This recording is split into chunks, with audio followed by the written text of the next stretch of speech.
Mike, check 1 2. It's the Y2K collector. And so I got a comment basically asking me to talk in a nutshell around like the psychology of retro game collecting and, some of the mental health issues around it. And there's a YouTuber that does a really good job talking about this stuff. His name is Iowa Retro Gamer Dad. He has a lot of content on that. But I'm going to sum it up here very, very simply. Retro video games or video games in general are things that we want, but we don't need. We don't need them. And if you're collecting at this level where you have a literal wall of games or walls of games anywhere in your home, you're doing this because you want to do it. You get a kick out of collecting. You like having a collection. You like having a library. You like having the knowledge that, at any time you can go to a place in your home and select from any number of retro games or video games that you can go and play from. That's really the where it's at with that, right? And I think that there are levels to collecting. There are levels where it's unhealthy or it can be viewed as unhealthy, but I think that it's all relative, right? Like it's all relative to what's going on in the rest of your life, right?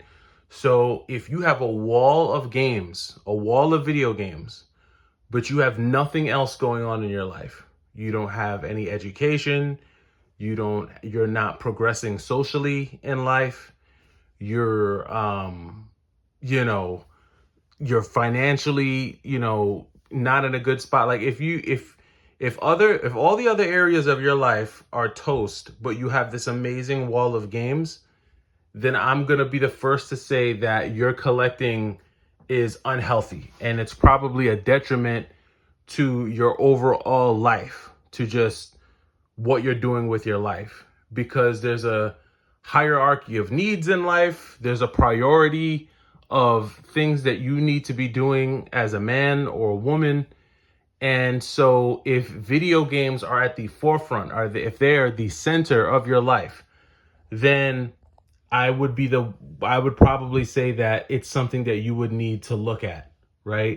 Because video games should not be, I think, the center of your life. Now, there are some people who video games is a huge part of their life, not because they just want to have a wall of games and sit there and look at it, but because they're in business with video games. Maybe they own a video game store. Maybe they own an online business with selling video games. Maybe they're a professional gamer and they make money from playing video games. Maybe it's their actual career. There's a number of reasons why video games can legitimately be a major part of your life.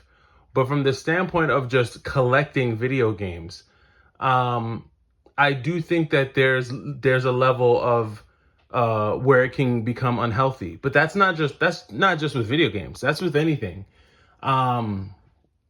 If you like working on your car too much and you don't give your family any attention, that's an unhealthy obsession. If all you want to do is sit down and watch football all day or basketball all day, that can become unhealthy to your relationships, to you progressing socially. If you drink too much, right, that could get out of hand. If you anything that you do, I think, in access for you, right, for you and for your life circumstances, I think that it can be a problem. And I think that the truth of the matter is that you have to know for yourself when something is becoming unhealthy. Because like I said, to start this video off, video games are something that we want, we don't need. There are many times that I come down into this room and I say to myself, you know what? I could probably sell all the stuff. I'm ready to just get rid of it all. Because there are days where maybe I want to take all the money from this stuff and go buy another house or buy a different car or, do something else, right? Who knows? Maybe there will come a point in life where that desire to do something different might overshadow my desire to collect video games. It just depends. But again, everybody's journey is different. Everybody's path is different, and you kind of have to know what is the path for you. One of the things that I will say for me personally, I know that there is a good percentage. There's probably about 10% of what's in my collection, 10 to 15% of what's in my collection should probably go out the door. And a big part of what I've been trying to do is weed those games out. The thing is that now, the market has changed. The retro game collecting market has changed. The video game buying market has changed. And money's just not where it was. Money's not what it was. People don't have the disposable income to just spend on retro video games. And so the market for this stuff at this stage of the game, in my opinion, is really collectors. Like, the only people that are really out there like hunting, buying like retro games like that are collectors. It's pretty much reverted back to what it was. You don't have a lot of just casual folks waking up in the morning and saying, you know what, I've got this hankering to play, Beautiful Joe. Like people aren't waking up in the morning and saying, yeah, I can't wait to get going in Xenosaga 3. Like, these aren't games that people are running to go play. And children, for the most part, they make up a good chunk of the video game market. So the games that are going to be bought and sold are the games that kids are asking their parents to get for them. The number of adults playing video games or buying video games isn't what it was before either, because adults have bills. They have things that they have to pay for. They've got other stuff going on. So they're not just out there like saying, hey, you know what, I feel like playing Grandia Extreme. Let me go pay $60 for a copy. No, like, that's not happening the way it was before. And so, trying to liquidate is gonna be a different process at this stage of the game. A lot of people like me right now, I'm going through the process of getting on Amazon.com and becoming a seller. And one of the challenges with becoming a seller on Amazon.com, which I'm sure many of you know, is getting ungated. You know what I mean? You have to get ungated. I thought for a moment, like, before I actually started doing my research, I was like, man, yeah, this is going to be great. I'll be able to sell a bunch of games from my collection on Amazon, only to find out actually you can't.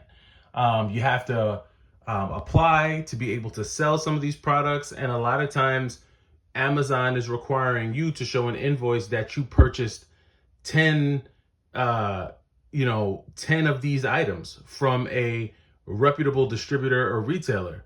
And I don't know where I'm going to find 10 copies of Wet for the PlayStation 3, or 10 copies of, I don't know, Trinity Souls of Zil on the PS3. I don't know where I'm going to find 10 copies of Saw from a reputable distributor, because at this stage of the game, the majority of the people selling these retro games are resellers, folks like you and me. Unless you're gonna go to DK Oldies, but who's to say DK Oldies is even gonna have that quantity? So, without digressing too much, being able to even sell on Amazon has become even more challenging than it was a few years ago, because now you have to go through the process of getting ungated, and that's a process in and of itself.